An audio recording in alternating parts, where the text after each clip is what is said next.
Modern approach: language and biological science. Science is the embodiment of human curiosity because of his amazement at something. The inquiry process, which then reinforced with the ability to think, to be the main basis for the emergence of new sciences. The case with the origin of language, which is always questionable.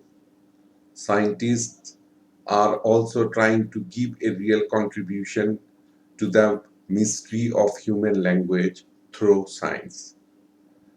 Science is developing in line with the development of human civilization. Human civilization, one of which is a form of language used, is a representation of the mindset that they embrace the culture. Along with that, evolutionary theorists often link between the development of the human brain by the appearance of language. Biological aspects of human. Carlos Linnaeus classified the modern human being comes from the classification of human belonging to Homo sapiens and is suspected because of the large brain volume and functional properties. Function that makes the brain has an important role in human position as Homo sapiens. Then the human brain believed to also as the front runners of the creation of language. Human brain and language. Referring to the biological aspects of humans, the appearance of language depends on the development of the human brain itself. In its evolution, the human brain develops from the simple structure into a more developed structure of perfect, a sophisticated one. This is what led to the discovery of language and language learning. Both were made possible because people believed in their brain has what is called LAD, which means the language acquisition device. With regards to evolution, oral language, that is vocalization, and sign language, which is gesture, are inherited from previous generations of ancestors, have been developed in such a way as to create the language system in the brain. According to the hypothesis of natural evolution, the creative capacity of human language evolved both biologically and neurologically. The development of a certain system that changes shape to meaning will grow too. The human brain consists of a large brain named as cerebrum and a small brain named as cerebellum. The large brain, known as cerebellum, which later divided into four regions. The frontal lobe is for personality and emotions, higher thinking skills like problem solving and controlling movement. The temporal lobe processes our hearing and other senses and helps us with language and reading. The parietal lobe is involved with our senses such as attention and language.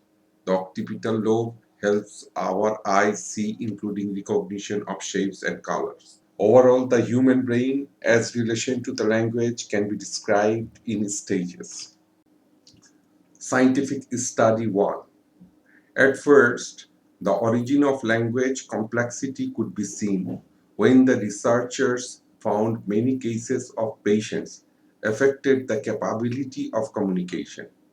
The researchers examined more thoroughly on the things that refers to disability or injury suffered by patients in the brain. They found that the defects or damages to the brain can cause loss of ability to speak, known as aphasia. In his research, Mark Dax in 1836 reported that his patients include those who cannot speak normally. Disabilities they experience showed similarities. They have disabled left brain, that is the left hemisphere of the brain. Scientific case study 2. In 1861, Paul Broca reported a patient who could only say one word 10. When this patient died, Mr. Broca examined his patient's brain and found serious damage to the brain called the left frontal cortex. It is to be mentioned that the brain and these areas are referred to as Broca, has been named after Mr. Paul Broca. For the case of such damage to Broca's areas, the patient can still understand the language only. They cannot produce speech because words cannot be formed properly anymore. Scientific case study 3. In 1876, Carl Wernicke discovered the same problem, only happens in other areas of the brain, exactly at the back of the temporal lobe, later known as Wernicke's area of the brain, named after Mr. Carl Wernicke. The damage to these brain areas result in loss of ability to understand language. As a result, the patient was still able to speak, but the layout or arrangement of words generated was so confusing that are not understood at all. Interestingly, both areas of Broca and Wernicke areas in the hemisphere left brain. This suggests that the inability of language experienced by patients with disorders of the brain damage comes from the left area of the brain, that is the left hemisphere. How languages work in human brain. The motor theory of lateralization proposed that the left hemisphere controls fine movements. Speech is one of these. Our ability to make noises with our mouth is far from the full story when it comes to language. Unlike other animals, we are able to take finite set of elements which comprise of alphabet and use them to express any idea imaginable, new or old, concrete or abstract. None in the animal kingdom can do what we can do as human.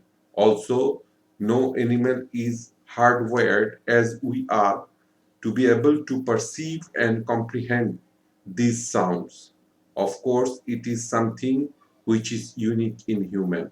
What are the specific areas of the brain which are responsible for this capacity?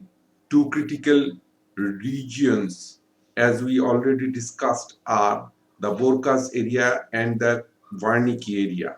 The first of these responsible for the motor function that allow us to formulate syllables with our mouth. As we know, since damage to this area results in impairment of this function without affecting the ability to understand language. The second area is one that is responsible for understanding of language. Since damage to this region does not impair the ability to vocalize but results in completely nonsense being spoken. These two reasons, together with the basal nuclei, form a language implementation system that analyzes words that are heard and produces our own speech as response. A surrounding set of cortex area links this system with other regions of the cortex that are responsible for conceptualization of ideas, essentially enabling us to communicate our thoughts. This highlights the features of language that are lateralized, though there are functions of the opposing hemisphere that are also relevant, which allow us to interpret the nonverbal component of language. Much of what we have mentioned so far can be considered part of the Wernicke Guesswind model. This is comprised of 7 components. Two of these components are Broca's area and the Wernicke's area, which we just discussed. The others are the primary visual cortex, angular gyrus, primary auditory cortex, acute fasciculus, and the primary motor cortex. All of these are in the left hemisphere of the brain, not surprisingly. Now let's trace the brain activity that occurs during a conversation. According to this model, when we are listening someone talk, their voice is converted into signals that are sent to the primary auditory cortex and then conducted to Wernicke area. This is where we can imagine that the words are actually comprehended, as this is where the neuro representation of the thoughts underlying the reply is generated, which is then sent via the articulate fasciculus over the Broca's area. From there, the information is sent to the primary motor cortex, which controls the muscles in our mouth so that we may respond. Instead, when we reading aloud, the visual information of the written words is sent to the primary visual cortex, and this information is transmitted to the angular gyrus, which translated the written words into corresponding auditory signal and sends that to the Wernicke's area for comprehension. The rest follows the same path already outlined above. We should know that this is simply a model and slightly somewhat oversimplification of brain function. There is empirical evidence to support this model, which we have clearly explained already how things goes wrong when anything happens to the Broca's area or the Wernicke's area. But the model is not flawless, as it cannot account for all the data and not all of its predictions can be confirmed. But it is a reasonable model that serves as a basic understanding how the brain perceives and produces language. Conclusion. As per the scholar, when we have bipedalism about 2 million years ago from A, we started out by kind of miming, but then it became less iconic and more arbitrary. So the language became simplified, and in the process, it gradually lost its pictorial component. What we see now in terms of language, it is also a process to make language more effective and efficient. To reduce the symbols we use with our hands, something that is more conventional or decided by people arbitrarily, then it is to try to make them mimic. And at the same time, it provided the opportunity to create more variation. Maybe the people came out of Africa 90,000 years ago and scattered around the world. Then the language they used was adopted to geography, culture, and as well as religion. In this process, at the same time, geography, culture, and religion influence all these things became different and created the 6,000 different languages. It is also opinion of some scholar that the difference of these 6,000 languages are intentional, as we designed language to keep other people out so the people won't understand us. So language is not only a means of communicating, it is a means of preventing communication too. Language can be treated as a fortress that we build around us as a silo. And that is a downside of language, and especially speech, where it can be quite arbitrary, where we decide what sounds will receive or correspond for what things. So, considering the above facts, language started as a grasping effect by the great apes, where the Homo erectus probably has a much more sophisticated way of signing and preps. This signing and preps were the beginning of grunts and things that were turned into speech. And here, the manual component use of hands got reduced and put the things in the face. The language becomes more dedicated to the face, which we know also a very expressive organ, and eventually we put it into the mouth. It was a brilliant idea and maybe the first example of miniaturization. The advantage of this clearly reflects that we can freely move our body around and still we can communicate with our mouth, as it is tucked away neatly into the mouth and frees up the hands for doing other things. There is obviously language did not stop in speech. We have developed many more different forms of language since we decided to speak. These changes, including speech itself, has been of enormous importance to our species. Initially, it started with reading and writing and added a dimension to give language to memory. As we once start writing things down, then they become permanently stored and we can go back to them at any point of time. Then it gains distance when we got radios, telephone. Then we began to be able to communicate at vast distances. And now we got the internet where we can communicate instantly with people on the other side of the world. Finally, at current state, the cell phone, which perhaps the ultimate reality. As cell phone got memory, gained on distance, and above all the computational power too. So now we got the communication to such a level where we have almost emptied our mind into our communication system. At the same time, due to technological advancement, visual communication or visual language is evolving at an immense pace. Writing is visual, cell phone has the capacity of making communication visual.